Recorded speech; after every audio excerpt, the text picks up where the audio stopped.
Then we'll select the vendor who is ready to work on the system. So if vendor is failing to meet that, automatically the liability will fall on them, and you guys will make sure that they are liable. Yes. Okay. But everywhere, even though in the next model also, if there is a technician, something happened, if they was not deployed for 10 days, there is an SLA, if there is a 1 week not is deployed, some reductions will be there. If you put a penalty, directly you will give the penalty to the vendor because he is failing. But it will be routed to next and there it is directly to sub-vendors. Okay. There is no big difference on that. Liability class includes consequential damages also.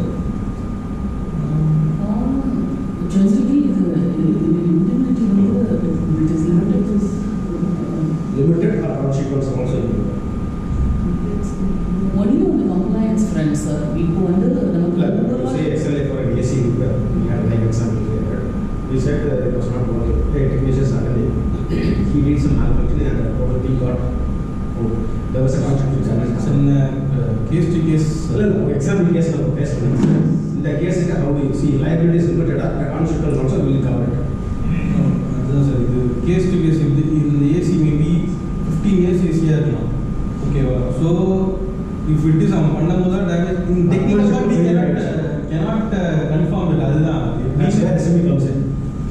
Yes, Correct. But you have to certify it whether it's due to this poor workmanship or due to the material fault or natural. That is the case to case. We will be doing that investigation and we will come with the output. Whether we have to penalize that vendor or how. Contraction, how we covered on that part? Actually, there would be two cases. One which is going to be on the operation front. Yes, there are certain limitations where it would be at our management fee level, where the liability, where we take ownership. Okay, sir, in the percentage of my service fee, and I enrolled earnings not on whatever even I'm going to charge on a property manager or shift engineer. Everything goes on for the salary. It's a transparent thing. So when whatever on my earnings, so if the percentage can be considered on any kind of a limitation for damages or anything on the recovery front, that can be considered in our contract. But when it comes to down the line thing where you are already having a contract with the sub-vendors, அங்க பார்க்கும்போது இந்த indemnity liability எல்லாமே வந்து அங்க வந்து நம்ம enforce பண்ணி capture பண்ணணும். There are certain cases where it covers under insurance and certain cases yes அவங்களுக்கும் அந்த மாதிரி இந்த liability limitations கொடுத்துடணும். என்ன அந்த மாதிரி இருக்கும்போது vendor, most vendors, then they will fear to test asset. For TV problem, we have faced actually. You can see there's a problem in TV. While removing and refixing, we have broken the screen. Our client has said your technician has opened, so he has to pay. So what it has happened is till the time what we have during the fixing only it has happened. So there is some 30,000 cost for the screen. So we have debited to the vendor, technical. We have not deducted in their salary. The team they recovered by sharing that amount with all. But later, what it has happened, what it is removed for checking purpose only. TV was not working. It was removed for checking purpose only. The vendor who has came, he said that, sir, even though the screen is open, closed or not, we have to change the entire panel. So this is the cost. Later, client has agreed to okay, just remove that. That we will be fixing. So it is based on the case-to-case study. What it is happened, how it is, what is the fixing cost, example. But what happened is next time our technician has not. Should not be disputed and should not be subjective. Let it be the objective be very clear on this. That's why you want to cover the content and you want to know from you how are you covering these things. But it should not be subjective. Okay, can I move this thing?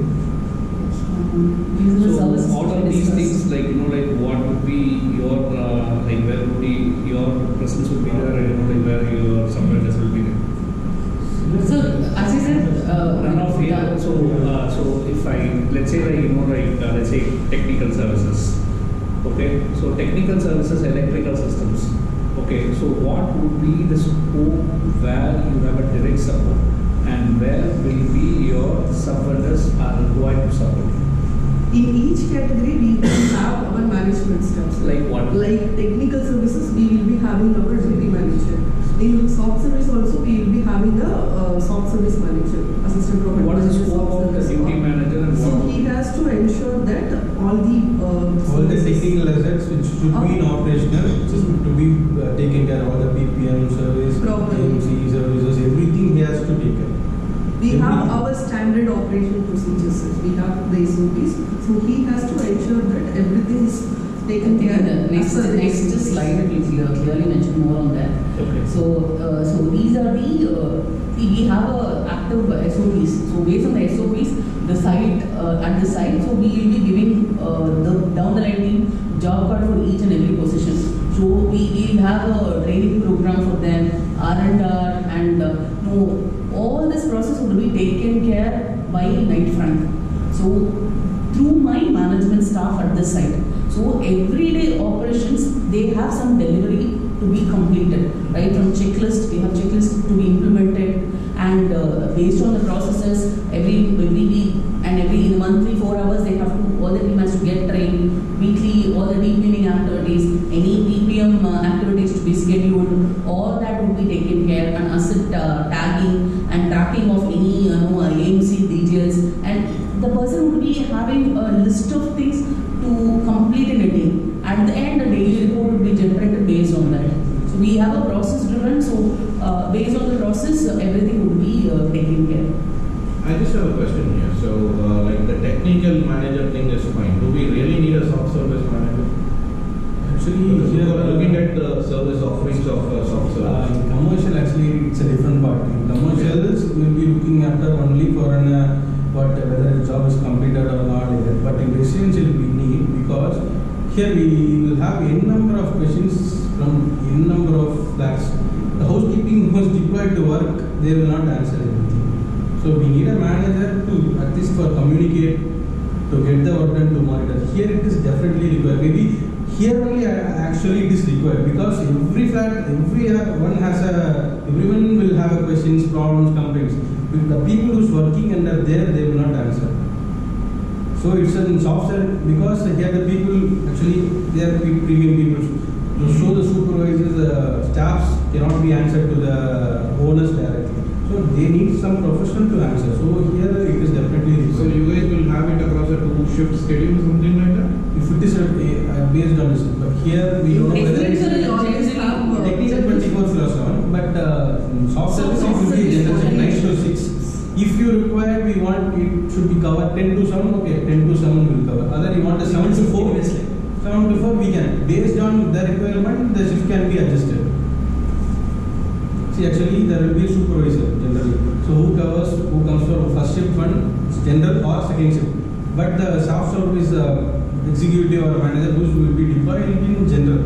Based on your requirement, maybe we can 1 month we can go for an observation.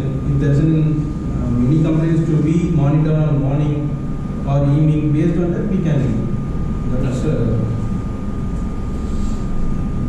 So for the safety and security, the previous side, Yes, sir. and your person will be available 24/7 or on the all We have bases our will be available. security officers for safety and security. Third of the Yes, we will have our safety and security officer. So he will take care of all the process in the site. So through the day he will be available. Yes. Okay. so Yes, security so security officer will be in general.